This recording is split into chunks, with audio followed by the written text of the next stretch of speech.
Scoot over, my friend. There you go. Hello, everybody.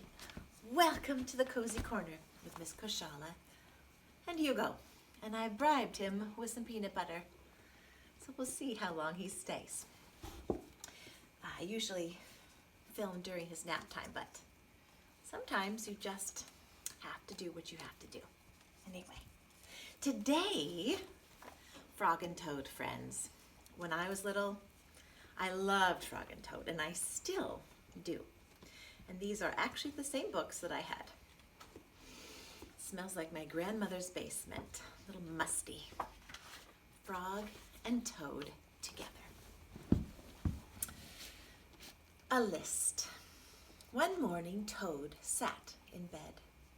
I have many things to do, he said.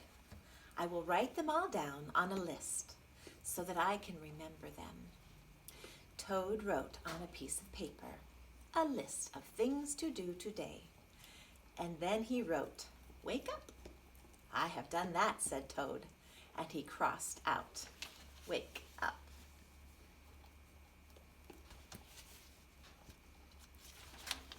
Then Toad wrote other things on the paper. Wake up, which was crossed. Eat breakfast, get dressed, go to Frog's house, take a walk with Frog, eat lunch, take a nap, play games with Frog, eat supper, go to sleep. There, said Toad, now my day is all written down. And he got out of bed and he had something to eat. And Toad crossed out, eat breakfast.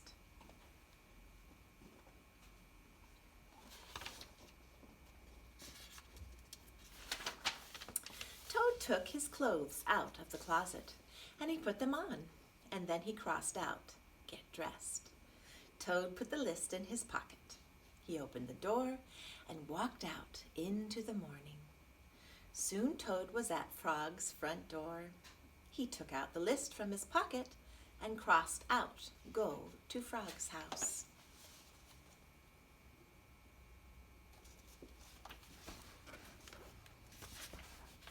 Toad knocked at the door.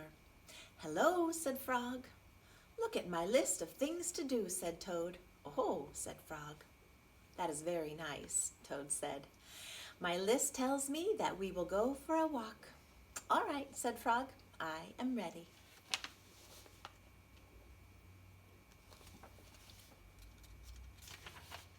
Frog and Toad went on a long walk.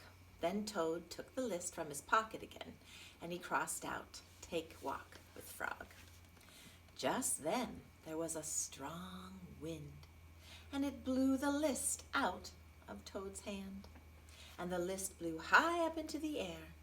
"Help!" cried Toad, "my list is blowing away. What will I do without my list?" "Hurry," said Frog, "we will run and catch it." "No," shouted Toad, "I cannot do that." "But why not?" asked Frog. "Because," wailed Toad, "running after my list is not one of the things I wrote down on my list of things to do." Frog ran after the list, and he ran over hills and swamps, but the list blew on and on. At last Frog came back to Toad. "I am so sorry," gasped Frog, "but I could not catch your list." "Bah," said Toad.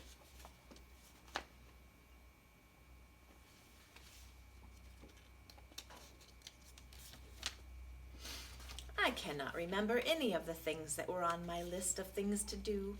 I will just have to sit here and do nothing," said Toad. Toad sat and did nothing. Frog sat with him. After a long time, Frog said, "Toad, it's getting dark. We should be getting to sleep now." "Go to sleep," shouted Toad. "That was the last thing on my list." Toad wrote on the ground with a stick, "Go to sleep." Then he crossed it out. "There," said Toad. "Now my day is all crossed out." "I'm glad," said Frog. Then Frog and Toad went right to sleep.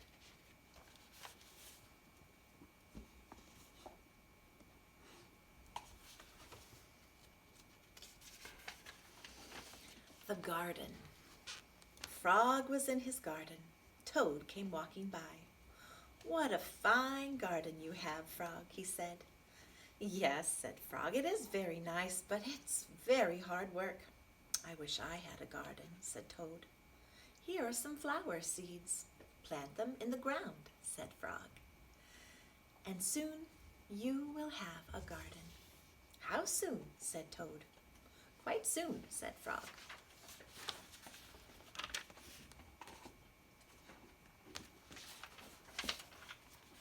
Toad ran home. He planted the flower seeds. "Now seeds," said Toad, "start growing." Toad walked up and down a few times. The seeds did not start to grow. Toad put his head close to the ground and said loudly, "Now seeds, start growing." Toad looked at the ground again. The seeds did not start to grow.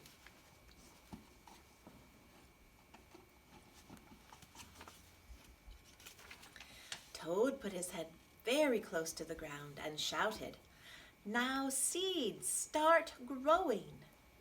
Frog came running up the path. "What is all this noise?" he asked. "My seeds will not grow," said Toad. "You are shouting too much," said Frog. "Those poor seeds are afraid to grow." "My seeds are afraid to grow?" asked Toad. "Of course," said Frog. "Leave them alone for a few days. Let the sun shine on them. Let the rain fall on them. And soon your seeds will start to grow."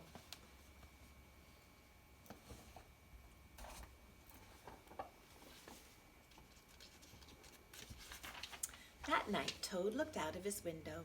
"Drat," said Toad. "My seeds have not yet started to grow. They must be afraid of the dark." Toad went out to his garden with some candles. "I will read the seeds a story," said Toad, "and then they won't be afraid." Toad read a long story to his seeds.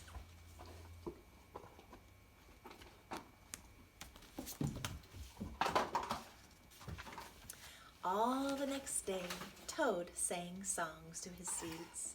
And all the next day, Toad read poems to his seeds. And the next day, Toad played music to his seeds. Toad looked at the ground. The seeds still did not start to grow. "What shall I do?" cried Toad.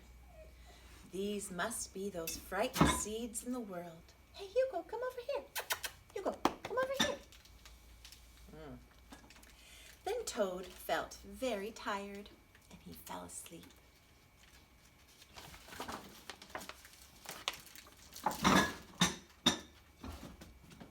Sounds like Hugo's rustling up some grub for later. I wish that he could bake. That would be great. Not yet. He doesn't know how to bake. He would probably bake dog biscuits anyway. "Toad, Toad, wake up," said Frog. "Look at your garden." And Toad looked at his garden. Little green plants were coming up out of the ground. "At last," shouted Toad, "my seeds have stopped being afraid to grow. And now you will have a nice garden too," said Frog. "Yes," said Toad, "but you were right. It was very hard work."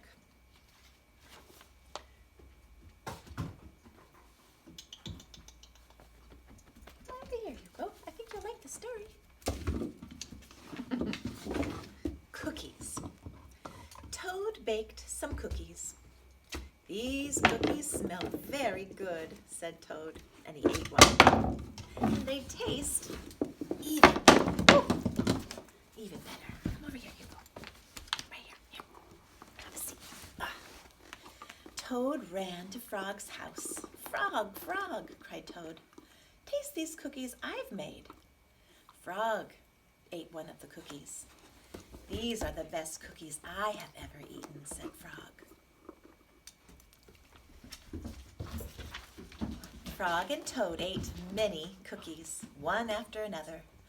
"You know, Toad," said Frog with a full mouth, "I think we should stop eating. We will soon be sick." "You're right," said Toad. "Let us eat one last cookie and then we'll stop." Frog and Toad ate one last cookie. There were many cookies left in the bowl. "Frog," said Toad, "let us eat one very last cookie, and then we will stop." Frog and Toad ate one very last cookie. Hugo, good boy. "We must stop eating," cried Toad, as he ate another. "Yes," said Frog, reaching for a cookie. "We need willpower." "What is willpower?" asked Toad. "Willpower is trying hard not to do something that you really want to do," said Frog. "You mean like trying not to eat all of those cookies?" asked Toad. "Right," said Frog. "Come on, Boo-Boo."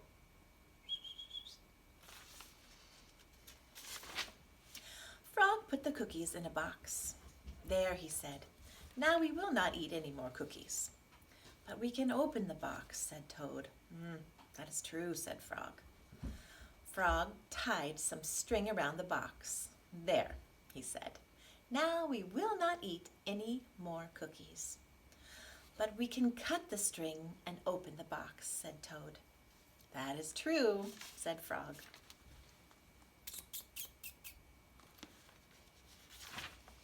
Frog got a ladder. He put up the box on a high shelf. "There," said Frog.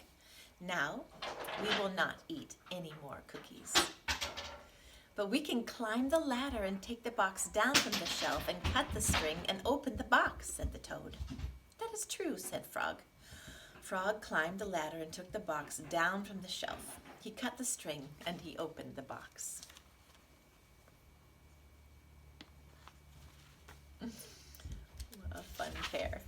Frog took the box outside and he shouted in a loud voice, "Hey birds, here are cookies." Birds came from everywhere.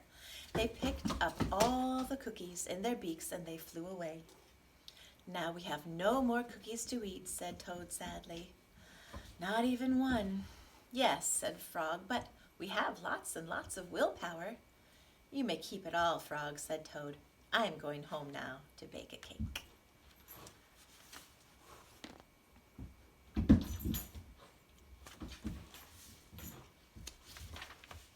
Dragons and Giants. Frog and Toad were reading a book together. "The people in this book are very brave," said Toad.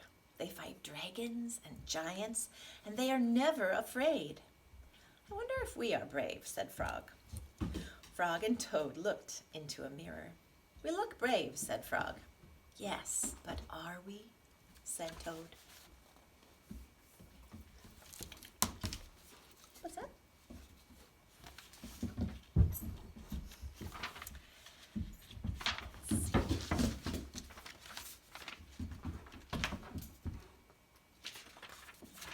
Frog and Toad went outside. "We can try to climb this mountain," said Frog. "That should tell us if we are brave." Frog went leaping, oh dear, yeah, went leaping over rocks, and Toad came puffing up behind him. They came to a dark cave, and a big snake came out of the cave. "Hello, Lunch," said the snake when he saw Frog and Toad, and he opened his wide mouth. Frog and Toad jumped away. Toad was shaking. "I am not afraid," he cried.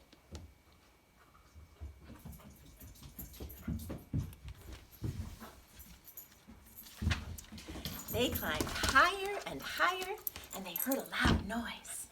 Many large stones were rolling down the mountain. "It's an avalanche," cried Toad. Frog and Toad jumped away, and Frog was trembling. "I'm not afraid," he shouted.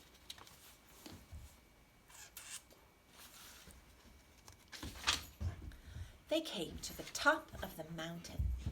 The shadow of a hawk fell over them. Frog and Toad jumped under a rock, and the hawk flew away. "We're not afraid," screamed Frog and Toad at the same time. Then they ran down the mountain very fast. They ran past the place where they saw the avalanche. They ran past the place where they saw the snake, and they ran all the way home to Toad's house.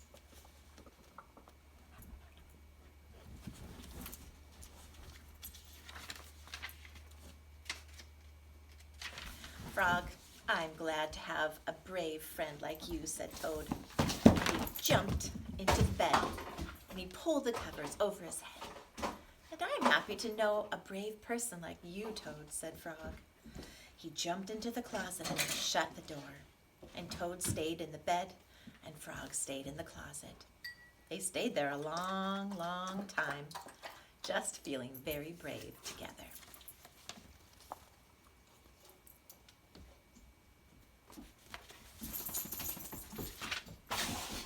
The dream. Toad was asleep, and he was having a dream. He was on a stage, and he was wearing a costume. Toad looked out into the dark, and Frog was sitting in the theater. And a strange voice from far away said, "Presenting the greatest Toad in all the world."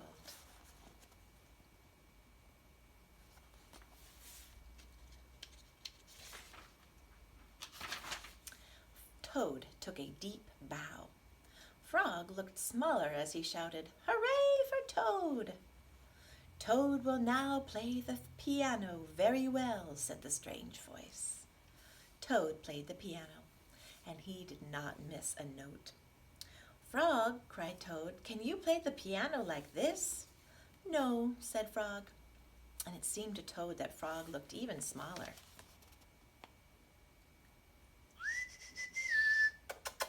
Hugo, come. Come, boy. There he is. "Toad will now walk on a high wire, and he will not fall down," said the voice. Toad walked on the high wire. "Frog," cried Toad, "can you do tricks like this?" "No," peeped Frog, who looked very, very small.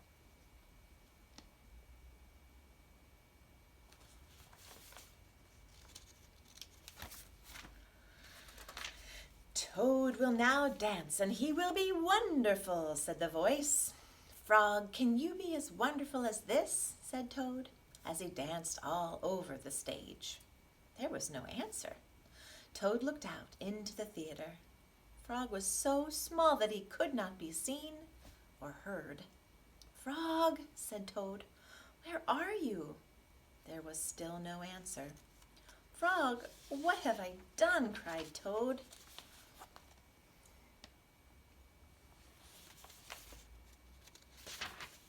Then the voice said, "The greatest Toad will now—" "Be quiet!" screamed Toad. "Frog, Frog, where have you gone?" Toad was spinning in the dark. "Come back, Frog," he shouted, "I will be lonely."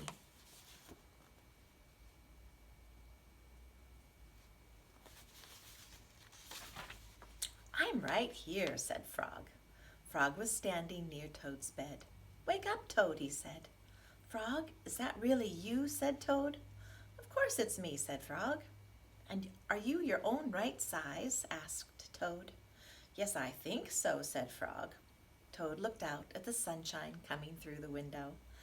"Frog," he said, "I am so glad that you came over." "I always do," said Frog.